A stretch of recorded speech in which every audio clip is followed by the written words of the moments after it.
adalah VinFast VF9, SUV paling gede, paling mahal, dan paling mewahnya VinFast. Gila ya, VinFast itu brand baru, tapi udah bisa bikin SUV segede dan semewah ini. Nah, buat detailnya, simak di 10 hal terbaru dari VinFast VF9.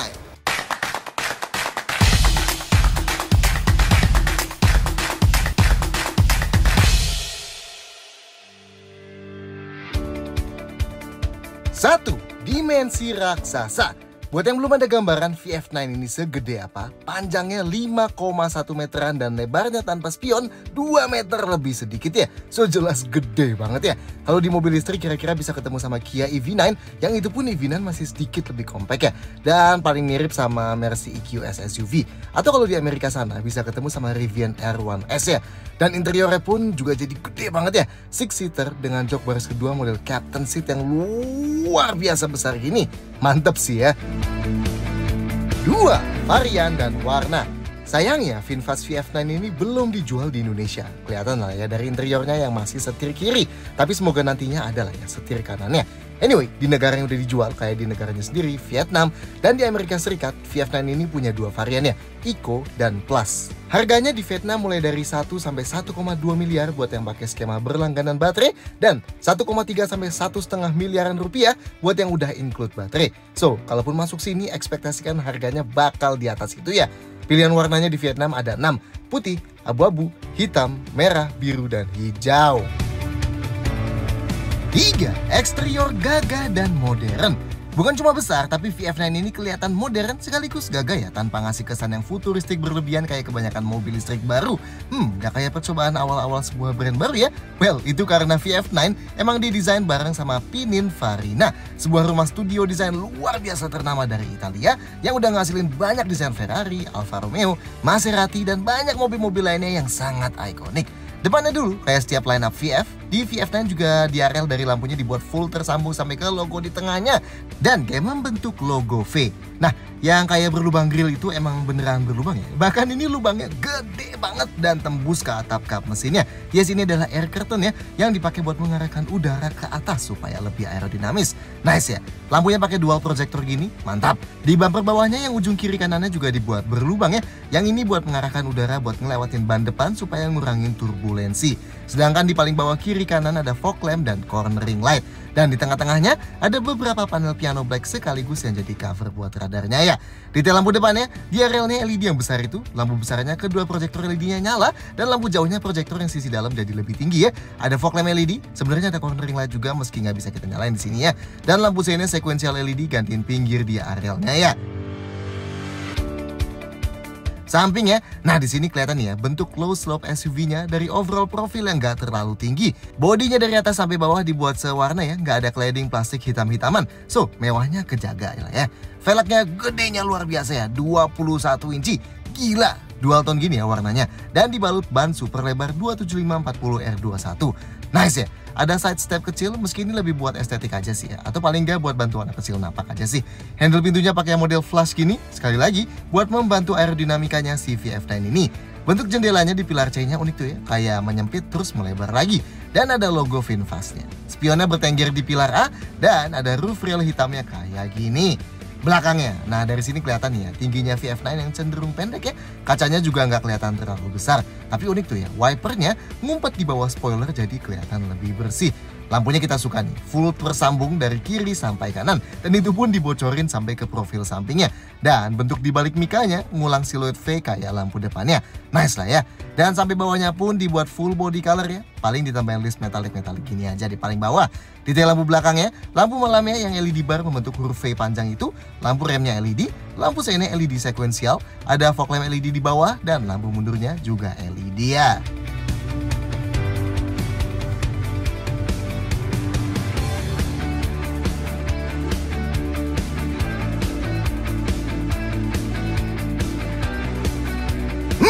Interior mewah. VinFast emang brand yang masih sangat-sangat baru ya. Tapi kayaknya mereka udah belajar cukup banyak dari brand yang udah lebih matang. Karena interiornya VF9 ini kerasa mewah ya. Sangat-sangat oke buat sebuah first try. Pertama, coba lihat atapnya. Ada kaca yang gedenya bukan main ya. Dari baris pertama sampai kedua itu dapat atap kaca yang nyambung. Dan kepisah di baris ketiga dapat atap kaca lagi ya. Kita belum tahu sih ya cara nutup atap kaca ini gimana, atau emang nggak bisa. Tapi kalau buat ngasih efek feel mewah sih jelas dapat banget ya. Bentuk dashboardnya simpel kayak model VF lainnya yang cuma ada satu layar besar di tengah. Dan di bawahnya ada garis ventilasi AC tengah sampai ke kanan yang dibuat tersambung ya. Tapi pemakaian bahannya premium nih. Dari paling atasnya ada lapis kulit yang hitam itu dengan jahitan-jahitan di ujungnya. Yang di tengah juga kulit ya, biru ya warnanya dengan jahitan-jahitan juga. Dan sampai ke paling bawah ke bagian laci dashboard dan sekitarnya itu juga masih lapis kulit loh. Gila sih ya. Setirnya flat bottom dan lapis kulitnya unik ya, two tone. Atasnya hitam dan bawahnya biru. Konsol tengahnya yang besar banget itu juga ukurannya. Pinggirnya dilapis kulit biru yang tebal dan besar. Joknya, jok paling depannya kayak gini, two tone biru dan putih. Dilapis kulit dengan motif diamond di atas-atasnya. Dan ada emboss logo VinFast di headrestnya. Dan kedua jok ini full elektrik dan banyak fiturnya ya. Nah paling mewah jelas jok baris keduanya ini. Lihat tuh, bentuknya masih sama mewahnya kayak jok depannya. Dan bahkan dapat konsol tengah juga ya di baris kedua yang ukurannya luar biasa besar juga. Dan sama ya kayak depannya, dilapis kulit gini juga konsol tengahnya. Jadi di baris kedua sini bukan cuma dapat feel captain seat kayak biasanya. Tapi VIP feel juga masuk ya, sesuatu yang masih cukup jarang di sebuah SUV gini. Dan kalau lihat ke bagian depan jok baris keduanya juga mewah ya, ada layar tambahan gitu. Nah yang di baris ketiga bentuk joknya baru kelihatan lebih sederhana ya, meski masih dapat warna biru putih juga. Dan sebenarnya masih cukup lebar ya bentuk joknya buat ukuran baris ketiga. Dan coba lihat ke pinggirnya tuh, kalau di kebanyakan mobil pinggir kiri kanan jok baris ketiga udah dibiarin plastik aja, di VF9 masih dilapis bahan bludru dan bahkan dikasih armrest tambahan di pinggirnya. Mewah sih ya. Oh dan kalau dari tadi kita bilang kulit itu maksudnya kulit bebas hewan atau vegan leather ya, kecuali di setirnya. Ini tren yang lagi populer dilakuin sama banyak pabrikan lain juga sekarang. Lanjut pintunya, pintu depannya kayak gini, dari paling atas bahannya soft touch, bawahnya lapis kulit yang ada jahitan panjangnya, yang biru dan putih itu juga lapis kulit ya. Dan bahkan yang paling bawah itu plastiknya kayak dapat tambahan pelapis, jadi cukup halus. Dan bagian storage-nya pun masih dikasih bludru juga. Oh dan jangan bingung nyariin handle-nya, dia pakai tombol elektronik gini dan ada handle manualnya di bawah ya, buat kalau elektroniknya mati. Dan pintu belakangnya pun sama kayak pintu depannya ya, bentuk dan pemakaian bahannya mewah. Ya di sana sini masih bakal ketemu lah pasti beberapa finishing yang gak serapi brand-brand mewah lama. Tapi mengingat nama VinFast masih sebaru ini, kita sih cukup impress ya sama interior VF9. Detail lainnya, lampu kabinnya di depan LED ada dua gini ya. Di baris kedua ada dua lagi, satu di kiri dan satu di kanan. Dan di baris ketiga masih ada lagi dua LED. Nice ya. Pegangan tangan plafonnya di depan ada di sisi driver dan penumpang depannya. Di baris kedua masih pakai model folding gini. Nggak ada gantungan bajunya, tapi ternyata adanya di handle besar di pilar B ini ya. Sama di sebelah kanan juga kayak gitu. Tapi di baris ketiga sayangnya nggak ada pegangan tangan plafonnya. Sun visornya di kiri kanan dalamnya ada card holdernya, ada kaca yang bisa ditutup buka dan lampu LED-nya. Dan kalau dikesampingin bisa di-extend gini juga ya. Nice! Dan ventilasi AC belakangnya, di baris kedua ada ventilasi di pilar B plus di balik konsol tengahnya ya. Yang ini kontrolnya ikut sama AC paling depan. Sedangkan yang di baris ketiga dapat dua ventilasi di plafonnya gini. Kontrolnya terpisah ya. Yang ini pedal rem dan sandaran kaki kiri driver dilapis metal-metalan gini ya. Sedangkan gasnya pakai yang model organ pedal. Dan pintu depan plus belakang sama-sama dapat seal plate bertuliskan VF9 gini. Oh dan coba lihat beberapa perintilan kayak tuas wiper dan lampu sein ini yang diambil dari model BMW satu generasi sebelumnya ya. Yes, karena emang dulu mereka pernah kerja sama ya. Tapi gimana sih rasanya duduk di dalam sini? 5. Konfigurasi jok. Buat masuk ke depan, pintu depannya berat banget nih ya. Nice, sudut bukanya juga lebar. Nah ini buat napak ke dalamnya termasuk jauh banget ya. Dan tinggi juga. Sebenarnya ada footstep sih, meski dia nggak terlalu lebar ya. Ya buat bantu-bantu napak yang nggak terlalu tinggi bisa aja sih ya. Oke, posisi duduknya paling rendahnya sebenarnya kerasa cukup rendah nih buat sebuah SUV besar yang elektrik pula ya. Tapi emang kapnya kelihatan tinggi banget ya. Cukup oke sih buat patokan. Meski sedikit jadi agak ngehalangin visibilitas ke depan juga ya.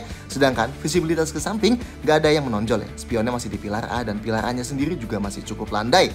Pengaturan jok yang sisi driver elektrik 8 arah, jadi ketinggiannya bisa naik depan belakangnya. Dan ada pengaturan lumbar 4 arah juga. Sedangkan yang penumpang depan elektrik 6 arah ya, alias nggak bisa tilt sudut pahanya. Dan tetap ada lumbar 4 arah. Headrestnya bisa dinaik turunin manual gini, posisinya cukup maju lah. Jadi kalau kita pengen nyetir sambil sandaran, kepala kita nggak bakal ngedanga. Ruang kepala masih aman ya, dan atap kaca raksasanya ini ngasih feel lega. Nah, buat sandaran tangan di tengah empuk banget ya, dilapis kulit gini. Dan ini karena super panjang, jadi kita gampang nih buat sandarin tangan sambil pegang setir masih bisa. Buat sandaran tangan di pintu juga dilapis kulit ya, empuk. Nah, tapi seat beltnya sayangnya nggak bisa dinaik turunin. Buat atur setirnya elektrik ya, tapi unik nih dia. Harus masuk ke settings dulu di head unit. Kalau udah, baru kita pakai tombol di sebelah kiri setir sini. Nah, nanti tilt dan teleskopiknya bisa kita atur secara elektrik. Agak kurang praktis sih ya emang. Tapi mungkin ini buat ngurang-ngurangin pemakaian tombol fisikal kali ya. Sedangkan sandaran kaki kiri driver dikasih gundukan dan pad metalik yang besar banget gini. Sekarang kita ke belakang. Oke, buat masuk ke baris kedua, pintunya lebih berat lagi nih rasanya karena emang lebih gede dibanding pintu depannya. Sudut bukaannya sebenarnya lebarnya biasa aja, tapi karena pintunya udah gede, otomatis akses kita masuk juga tetap lega ya. Dikasih pegangan tangan di pilar B juga di kiri dan kanan, dan footstep gini buat bantuin naik ya. Meski footstepnya di bagian belakang sini nggak terlalu solid kalau dinaikin ya. Atapnya nggak terlalu tinggi, tapi kita masuk masih aman sih ya, nggak perlu nunduk-nunduk dulu. Nah, jok baris keduanya ini empuk banget nih, nice. Dan ini berasa gede ya joknya. Makanya kita bilang oke sih ya, kerasa kayak jok VIP gitu. Jok ini tentu lebih tinggi dibanding di depan posisinya. Nah, sudut paha kita termasuk cukup aman, gak terlalu naik. Tapi emang sayangnya kaki kita agak naik tuh ya di lantainya. Makanya buat yang di atas 175 cm gitu masih bakal agak naik pahanya. Tapi yang di bawah itu sih bakal berasa oke banget. Nah, yang istimewa pengaturan jok di baris kedua sini juga elektrik ya. Mantap. Dia 4 arah aja ya, slide dan recline aja. Dan lumbarnya juga bisa diatur sih 4 arah. Kedua jok ya ini kiri dan kanannya sama-sama elektrik. Nice sih ya. Oke, kalau kita majuin mentok, sisa ruang kakinya segini. Udah tinggal sedikit ya ini. Dan kalau kita mundurin mentok, ruang kakinya segini nih. Lega, tapi emang gak kerasa selega itu juga buat mobil yang ukurannya segede gini ya sayangnya. Dan ruang gerak sepatu kita juga termasuk terbatas ya. Nah, sudut sandarannya kalau dibuat tegak gini, ruang kepalanya masih lega banget ya. Nice. Dan kalau dibuat paling rebah, segini ya. Sayangnya ini gak rebah-rebah banget, tapi udah cukup relax lah ya segini juga. Ruang kepalanya juga masih aman. Dan karena langsung lihat kaca, jadi ngasih feel yang sangat lega ya. Headrestnya bisa dinaik turunin sedikit ya di sini. Sandaran tangannya yang di tengah enak ya, gede banget gini, dilapis kulit jadi empuk. Dan enak sih karena konsol tengah gede ini jadi kerasa kayak lebih private ya, terpisah sama kiri kanannya. Dan yang di pintu juga dilapis kulit jadi empuk. Tapi posisi seatbeltnya sayangnya agak jauh ke belakang, lebih sulit ya buat kita ngambilnya. Nah tentunya kita nggak bisa duduk bertiga di model yang ini. Tapi kalau kita mau pindah-pindah, lantai tengahnya agak menggunduk dan konsol tengahnya ini lebih maju ya. Jadinya agak sulit ya kalau kita mau pindah-pindah ke kiri kanan gini. Oke, sekarang kita ke paling belakang. Buat ke baris ketiga, dari sebelah kanan sini kita perlu tarik yang atasnya sini. Nanti sandarannya bakal jatuh dan kita perlu tarik talian di bawah sini dan baru joknya bisa tumble gini. Jadi masih 2 step ya langkahnya. Baru kita bisa ke belakang. Dari sebelah kiri juga sama ya, tarik tuasnya yang di atas. Nanti habis sandarannya jatuh, kita tarik talian di bawah sini dan joknya bakal tumble ke depan kayak gini. Dan kita tinggal napak ke belakang. Oke, jok baris ketiganya. Posisi duduk kita lebih tinggi lagi dibanding di baris kedua. Dan kelihatan banget ya, karena dudukan jok ini nempel banget sama lantainya, jadi sudut paha kita otomatis sangat-sangat naik gini. Tapi secara lebar ini termasuk gede ya joknya. Jadi nggak ngasih rasa sempit, tapi jelas bakal bikin pegel orang dewasa ya kalau duduk kelamaan di sini. Headrest di sini fix ya, nggak bisa naik turun, paling bisanya dilipat aja. Sudut rebahnya juga fix ya, cuma satu posisi aja, termasuk cukup tegak ya. Nah, ruang kepalanya masih cukup oke nih. Kepala kita agak mepet ke bagian plafonnya, tapi 3/4 kepala kita masih di bawah kacanya. Dan jaraknya cukup jauh, jadi ngasih feel lebih lega ya. Ruang kakinya, ini kalau jok baris kedua kita bikin paling maju. Ruang kakinya jelas lega ya kalau kayak gini. Sedangkan ruang gerak sepatunya sangat terbatas nih di bawah jok baris kedua sini. Nah kalau jok baris keduanya kita mundurin mentok, ternyata masih ada sisa ruang kaki lumayan ya. Kalau buat anak kecil sini cukup banget jelas ya.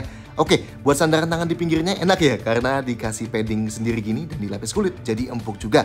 Nice. Sedangkan kaca belakangnya nggak terlalu besar ya ukurannya, jadi masih bakal ngasih feel agak claustrophobic di belakang sini, meski emang ketolong sama kaca besar di atas itu sih ya. 6. Fitur berlimpah. Mengingat VF9 adalah sebuah model flagship di brandnya, so fiturnya VF9 ini sangat nggak bisa diremehkan ya. Pertama, pintunya. Buat bukanya ada elektronik ejectornya ya. Jadi cukup dipencet aja bagian belakang handle-nya dan dia bakal langsung kebuka gitu. Nice, sama ya, pintu belakangnya juga tinggal tekan aja bagian belakang handle-nya. Kita masih bisa tarik secara manual juga sih seandainya ejectornya bermasalah. Nah, yang biasanya ada di mobil super premium, soft closing door. Tutup pintunya nggak usah dibanting ya. Pelan-pelan aja ditekan dan nanti pintunya bakal kesedot secara vakum. Nice ya, ini buat keempat pintunya. Jadi kalau pulang malam enak nih, nggak usah ngebangunin sekompleks karena banting-banting pintu ya kan. Cara buka dari dalamnya juga unik ya. Gak ada handle pintu biasa di bagian atas pintunya. Kita tinggal tekan aja tombol yang ini nih dan pintunya bakal kebuka. Tinggal kita dorong nih. Sama ya, di keempat pintu kayak gini semua. Dan keren ya, di keempat pintu juga ada fail safe-nya. Ada handle tuh manual di bawah banget. Jadi seandainya semua kelistrikannya mati, tetap bisa dibuka ya dengan pakai handle yang di bawah tadi. Jok depan, baik yang driver dan penumpang depan sama-sama dapat pendingin jok dan penghangat jok 3 level. Bisa diaktifin dari head unit sini ya. Tapi bukan cuma itu doang. Bahkan kedua jok depan ini juga dapat massage seats atau jok pijat. Yes, bisa diaktifin dan diatur dari head unit sini ya, intensitasnya. Dan ada beberapa mode juga yang namanya unik nih. Kayak wave, cat paw, cross, relief, dan jump ini. Nice ya. Yang lebih keren lagi, kedua jok baris kedua juga dapat fitur-fitur ini. Yes, kita bisa set dari head unit depan atau dari layar kecil di balik konsol tengah ini ya, yang ada di baris kedua. Sama, dapat ventilated seats dan heated seats juga, masing-masing 3 level, dan dapat massage seats juga alias jok pijat yang sama kayak di depan. Nice ya. Inputnya di depan sini ada wireless charger, tapi yang keren lagi di baris kedua juga ada wireless charger ya di balik konsol tengah besarnya ini. Nice. USB portnya di depan ada 2, model Type A di balik konsol tengahnya. Di baris kedua banyak nih ya. Di balik konsol tengah depannya ada 3, 2 Type A dan 1 Type C yang support sampai 90 watt. Gila ya, gede banget bisa charge laptop tuh. Dan ada tambahan 2 lagi ya di balik konsol tengahnya baris kedua, Type A juga. Dan di baris ketiga masih ada 2 lagi, Type A di kiri dan di kanan. Plus di bagasi juga masih ada tambahan power outlet AC 230 volt dan power outlet DC 12 volt. Mantap, banyak ya. Nah, tuas yang sebelah kiri setir ini bukan buat atur lampu ya, tapi cuma buat lampu sein, lampu jauh, parking lights, dan ganti trip meter di head unit. Buat atur lampunya ada dari head unitnya langsung, otomatis tentunya ya. Tapi uniknya pas kita mati nyalain secara manual, dia ada animasinya di gambar mobil sampingnya itu. Jadi kayak ngasih tahu keadaan lampu di luar sekarang udah kayak gimana. Dari head unit juga ada beberapa pilihan animasi welcome light ya. Salah satunya kayak gini yang bakal ngasih dansa lampu kalau kita buka kuncinya. Dan di lampu belakangnya juga ada. Nice ya. Kalau kita buka pintu, kita juga bakal disambut puddle light berlogo VinFast gini nih. Mantap. Sedangkan tuas yang di sebelah kanan setir ini buat wipernya ya, otomatis. Dan wiper belakangnya sembunyi di balik spoiler belakangnya. Penumpang belakang dapat layar sentuh tambahan 8 inci di balik konsol tengah depan. Ini bisa mati nyalain wireless charger yang di baris kedua, atur media, AC dan penghangat pendingin dan jok pijat gitu, mirip di depan lah ya. Cuman karena posisinya di bawah, jadi kurang pas ya kalau mau dipakai buat nonton video. Nggak ada instrumen cluster, tapi ada head-up display yang bisa mancarin info-info penting ke kaca di depan driver supaya drivernya nggak perlu kebanyakan nengok ke head unit buat lihat info-info yang paling krusial pas nyetir. Unik ya, dari head unitnya kita bisa set warna fontnya mau putih, hijau atau biru muda ya. Bisa diatur juga konten yang ditampilin mau apa aja dan tingkat keterangan. Not bad lah ya. Jendela keempat-empatnya auto up down dan tombol buat kunci jendelanya ada di tengah sini. Spion tengahnya auto dimming alias bisa meredup sendiri kalau kena silau dari belakang. Nah, buat atur spion ya nggak ada tombol fisikal tuh ya. Ini soalnya kita mesti masuk ke menu di head unit dulu ya buat atur spionnya. Kalau udah masuk menunya, nanti baru kita pakai tombol yang disetir sini. Termasuk buat ngelipatnya juga ada di head unitnya ya. Sama kayak pengaturan posisi setir tadi lah. Rem parkirnya elektrik dan ada tuas pengaktif ini ya di ujung kiri dashboard sini. Tarik buat aktifin dan dorong sambil injek pedal rem buat nonaktifin. AC-nya Tri-Zone Auto Climate Control ya. Jadi suhu AC baris pertama dan kedua di kiri kanan bisa dibeda-bedain. Dan yang di baris ketiga juga bisa dibedain. Aturnya full dari layar ya. Suhu paling dingin 16 derajat Celcius dan paling panasnya 32 derajat. Ada ionizer juga buat bersihin udara di kabin. Dan Max AC buat langsung bikin ke paling dingin. Defogger kaca belakang dan diffusor kaca depan dari bawah kanan sini aktifinnya. Ada penghangat setir juga yang bisa diaktifin dari head unit. Nah, yang di baris kedua dapat ventilasi di pilar B dan di balik konsol tengah sini ya. Ini kita bisa atur dari layar kecil di balik konsol tengah sini juga di baris kedua. Tapi ingat, kalau yang di baris kedua kita ubah, AC di baris pertama juga ikut berubah ya. Yang beda sendiri yang di baris ketiga, dapat ventilasinya di atas sini. Dan kita bisa atur dari head unit atau dari layar kecil di balik konsol tengah tadi ya di baris kedua. Kuncinya kayak gini nih, nice ya. Bodi kuncinya ada suara mobilnya gitu. Ini ada passive keyless entry-nya, jadi kalau mobilnya kita kunci, remote-nya tinggal kita masukin kantong, deketin mobilnya dan tekan aja handle pintunya, kunci dan pintunya bakal langsung kebuka. Sayangnya buat kuncinya lagi, kita harus pakai remote-nya tadi dan tekan tombolnya ya. Speakernya ada 13 ya di seluruh kabin dengan satu subwoofer. Nice ya. Dan terakhir head unitnya 15,6 inci nih, gede banget. Dan mayoritas kontrol ada di dalam sini ya. Interface yang sebelah kiri itu buat detail berkendara ya, kayak lagi di gigi apa, kecepatan berapa, pintu mana yang lagi kebuka, ganti drive mode. Terus kalau klik tombol yang paling kiri bawah itu nanti bisa buka quick control ya, kayak buat atur brightness, child lock dan beberapa kontrol cepat lainnya. Bisa aktifin pet mode kalau mau ninggalin binatang peliharaan di mobil, camp mode kalau buat pakai sistem hiburan kabin yang lama waktu kita lagi parkir, valet mode buat bikin semua sistem di sini nggak bisa diakses kecuali masukin kode. Gambar mobil di kiri juga bisa kita swipe buat ganti jadi lihat status seatbelt dan TPMS ya. Di paling kiri ada shortcut kontrol lampu, shortcut kontrol spion, shortcut kontrol setir dan kontrol head up display. Head unit ini juga bisa pakai wireless Apple CarPlay dan Android Auto. Jadi kita bisa sambungin HP kita tanpa kabel dan pakai aplikasi kayak Apple Music, Spotify, Google Maps, dan Waze gitu. Nah, buat buka aplikasi lengkapnya, klik tombol yang paling kanan bawah ya. Menu EV ini buat detail soal per mobil listrikan ya, kayak status baterai, range, dan temperatur. Terus buat maksimal charge, schedule, dan gitu-gitulah ya.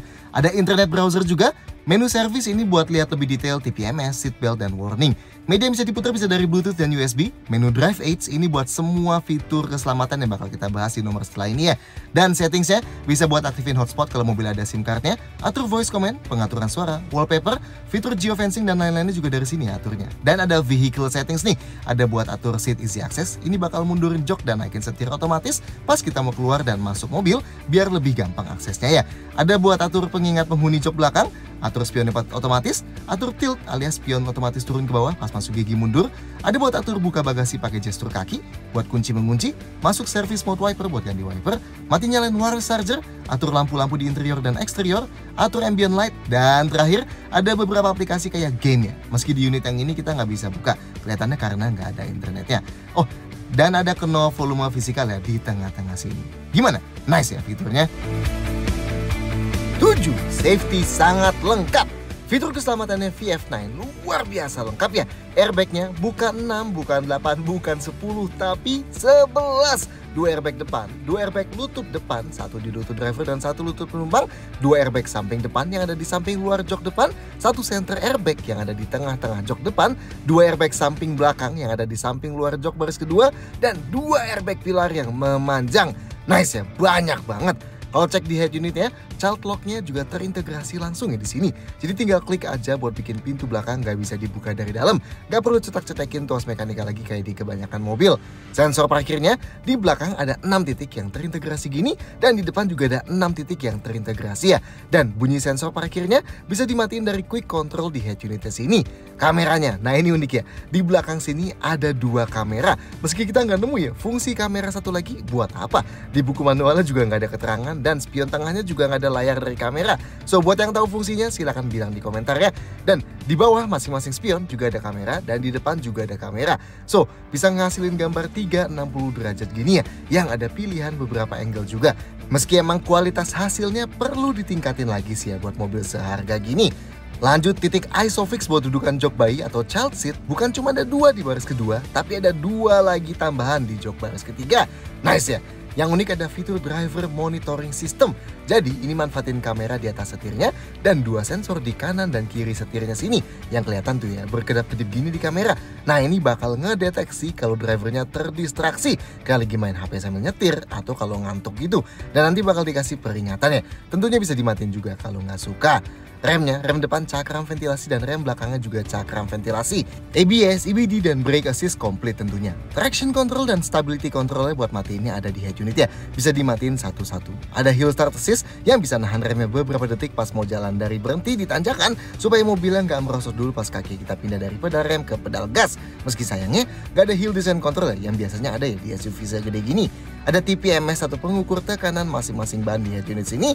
Di beberapa negara, VF9 juga dapat fitur connected kayak tombol SOS gini dan banyak fitur lain yang bisa diakses dari HP ya. VF9 juga ada safety active atau ADAS alias Advanced Driver Assistance System ya, yang bisa mencegah terjadinya kecelakaan dan ngasih beberapa fitur asistensi. Ini memanfaatkan kamera di balik spion tengah ini dan millimeter wave radar di bawah sini buat pakai fitur-fitur kayak rem otomatis, lane detection, dan adaptive cruise. Dan juga ada 2 radar yang sembunyi di balik bumper kiri kanan belakang, plus 2 radar yang sembunyi di balik bumper kiri kanan depan buat pakai fitur kayak blind spot dan rear and front cross detection. Dan setiap fitur ini bisa dimati nyalain dari head unit dan bahkan ada animasi jelasnya ya. Jadi kita bisa tahu nih fungsi masing-masing fiturnya buat apa. Nih kita tunjukin ya. Pertama, ada forward collision warning yang bakal mendeteksi kalau ada kemungkinan nabrak mobil depan dan nanti dikasih peringatan. Dan kalau nggak kita gubris juga, bakal ada automatic emergency braking yang bakal ngerem mobilnya secara otomatis. Lanjut, ada lane centering assist yang bakal ngejaga supaya mobil kita ada di tengah-tengah lajur yang ada garisnya. Nah ingat ya, ini bukan kalau mau keluar lajur terus dibalikin lagi, tapi ini selalu dibuat ada di tengah-tengah lajurnya. Jadi kita bisa lepas setir buat sementara waktu dan mobilnya bakal tetap belok-belok jalan ikutin garisnya. Lanjut, ada lane keep assist yang fungsinya buat ngasih peringatan dan koreksi setir kalau terdeteksi kita keluar lajur yang ada garisnya dan tanpa ngasih lampu sein. Lanjut lagi, ada adaptive cruise control. Jadi selain bisa ngeset kecepatan konstan tanpa perlu injek pedal gas, adaptif ini artinya kita juga bisa ngeset jarak sama mobil depan kita. Jadinya kalau mobil di depan melambat, kita juga bakal ikut melambat melambat sendiri tanpa injak pedal rem. Dan kalau dia kenceng lagi, kita juga bakal ikut kenceng lagi sampai kecepatan maksimal yang udah kita set. Ada tambahan fitur Intelligent Speed Adaptation juga yang bakal baca penanda kecepatan maksimal jalan dan bakal nerapin ke kecepatan adaptif cruise kita ya. Lane centering dan adaptive cruise ini diaturnya pakai tombol-tombol di setir sebelah kanan sini ya. Lanjut lagi, ada blind spot detection yang bakal nyalain indikator di spion kalau terdeteksi ada objek di titik buta, dan kalau kita tetap nyalain lampu sen ke situ, nanti bakal dikasih peringatan bunyi dan berkedip. Ada rear cross traffic alert, jadi kalau kita lagi mundur dan ada objek mendekat dari belakang kiri atau belakang kanan, nanti bakal dikasih peringatan ya. Plus ada smart parking assist yang bakal ngasih peringatan kalau pas kita lagi keluar parkiran maju dengan sangat pelan, tiba-tiba ada objek mendekat dari depan kiri atau kanan kita. Ada juga adaptive driving beam alias versi lebih canggih dari auto high beam ya, berupa matrix LED. Jadi ini hanya bakal nyalain beberapa porsi lampu jauh kita ke posisi yang gak terdeteksi ada objek yang berpotensi kena silau, sedangkan di sisanya tetap low beam standar yang dinyalain ya. Dan ada door open warning yang kalau terdeteksi ada objek mendatang dari belakang pas kita lagi mau buka pintu, bakal dikasih peringatan supaya kita lebih hati-hati buka pintunya. 8. Bagasi dan storage. VF9 punya dua bagasi ya. Yang pertama di depan, kapasitasnya nggak terlalu besar sih ya, tapi not bad lah ya, bisa buat naruh charger, toolkit, dan beberapa barang lainnya. Nah, yang kotak ketutup sebelah sini tuh fuse box ya, tempat sekring. Dan yang di sebelahnya ini tempat aki nih ya. Dan kalau lihat di sebelah kanan sini ada tombol kan tuh. Nah, ini tombol buat buka kap depannya dari dalam bagasinya sini ya. Misalnya dalam keadaan emergency diculik dan dibekep di bagasi depan sini. Lanjut, bagasi belakangnya VF9 ini elektrik ya, bisa dibuka pakai tombol di remote sini, tinggal ditahan aja. Tutupnya lagi juga bisa pakai gestur kaki juga ya, meski pas kita coba lagi nggak bisa sih. Dan kalau dari dalam bisa klik di layar head unit yang ada tulisan open hatch ini, dan tentunya bisa langsung klik tombol di pintunya sini ya. Nah, ini bagasinya VF9 kalau semojoknya lagi dibuka, 212 liter kapasitasnya, cukup gede lah ya. Bibirnya full mengotak dan lebar, jadi nggak masalah harusnya buat masukin barang yang besar juga, meski catatan jarak dari lantai ke plafonnya cukup rendah ya. Dari tanah termasuk tinggi nih ya jarak bibirnya, khasnya SUV. Jadi angkat barang yang berat bakal cukup PR pasti. Tapi enaknya lantainya rata ya dari bibirnya. Jadi keluarin barang tinggal langsung ditarik aja. Meski harus agak hati-hati, soalnya ada pelapis metalnya nih ya yang bikin kelihatan lebih premium. Detailnya, di sebelah kiri sini ada tombol buat buka tutup bagasinya, gantungan belanjaan, net kecil sini. Ini kalau dibuka di baliknya ada subwoofer ya.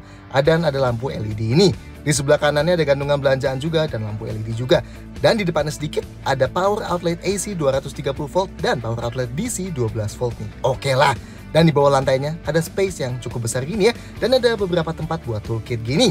Oke, kalau mau luasin kapasitas bagasi, jok baris ketiga bisa dilipat manual pakai konfigurasi 50/50. Jangan lupa kita lipat headrestnya dulu dengan klik tombol yang di atas ini. Nah, nanti baru tali-talinya didorong dan kelipat deh ya joknya. Nanti kita bisa masukin barang lebih besar sambil tetap duduk satu penumpang di paling belakang ya. Yang kiri juga dilipatnya sama ya caranya. Dan kalau udah dilipat, lantainya jadi sangat rata ya. Dan kapasitasnya jadi gede nih ya, jadi 926 liter. Nice ya. Dia ada buat kaitin aksesoris juga nih di kiri dan kanan sini yang bisa kita geser-geser ya. Mantap. Oke, kalau mau luasin kapasitas bagasi lagi, jok baris keduanya masih bisa dilipat satu-satu ya. Lipatnya langsung dari depan sini. Kalau dilipat satu, jadi bisa masukin barang lebih panjang lagi sambil tetap duduk satu penumpang di tengah. Dan ini kalau dilipat semua ya, kapasitas bagasinya jadi lebih besar lagi. Tapi emang dari baris ketiga ke baris keduanya itu nggak rata lantainya. Jadi kalau mau geser barang perlu agak diangkat dulu ya. Oke, kalau mau tutup bagasinya bisa klik tombol yang di atas sini. Tapi kalau itu ketinggian, kita bisa klik tombol yang di sebelah kiri sini ya, yang posisinya jauh lebih rendah. Dan ini sisa storage di dalam kabin.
Sembilan, motor dan baterai.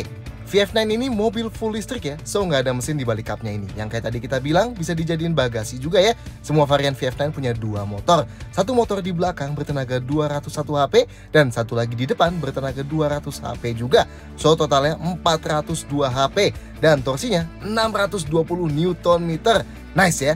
Klaim akselerasi 0-100 km per jamnya 6,6 sampai 6,7 detikan. So, emang masih cukup jauh di bawah EV9 GT lainnya yang bisa 5 detikan rendah. Dan top speednya diklaim dibatasi di 200 km per jam. Transmisinya tentunya direct dengan reduction gear. Buat aturnya unik nih ya, pakai tombol yang gede banget di konsol tengah sini.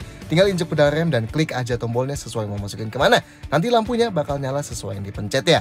Mode berkendaranya ada 3 yang bisa dipilih dari head unitnya. Ada Eco, Normal, dan Sport. Terus ada Creep Mode juga yang kalau diaktifin nanti pas kita lepas pedal gas di gigi D, mobilnya bakal merangkak perlahan kayak di transmisi otomatis konvensional. Dan regenerative brakingnya bisa di set mau rendah atau tinggi ya. Baterainya ada di bawah mobil ya tentunya.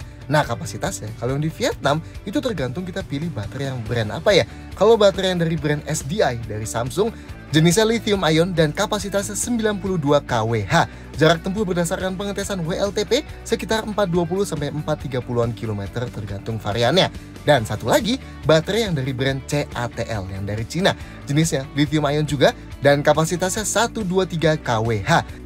Klaim jarak tempuh dari pengetesan WLTP-nya berkisar dari 600 sampai 620-an kilometer tergantung variannya. Cup chargingnya ada di depan sini ya. Buat AC charging atau charging standarnya pakai port jenis Type 2 dan bisa nerima daya maksimal hingga 11 kW 3 fasa ya.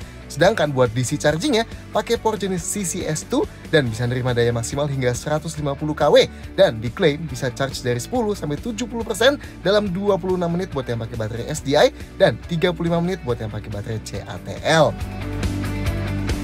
10 detail-detail lain. VF9 udah dipakein air suspension nih. Nice ya, kayak mobil-mobil super mewahnya Eropa. Meski kita nggak nemu buat ubah-ubah settings ketinggian dari head unitnya sih ya. Mungkin lebih buat ubah karakter pas ganti mode berkendara. Tapi kita nggak tahu juga. VF9 hingga saat ini masih dirakit di Vietnam ya. Tahun 2025 nanti bakal ada yang dirakit di Amerika juga. Sementara pabrik VinFast yang di Indonesia kelihatannya belum bakal merakit VF9 nantinya. Karena di pernyataan resminya VinFast Indonesia baru akan merakit VF3, VF5, VF6 dan VF7 di tahun 2026 nanti ya. Dan karena VF9 ini belum dijual di sini, jadi kita nggak bakal bahas garansi dan program servis ya. Syukur kalian soal VinFast VF9 ini, silahkan sampaikan komentar di bawah, klik like dan jangan lupa. See you next time.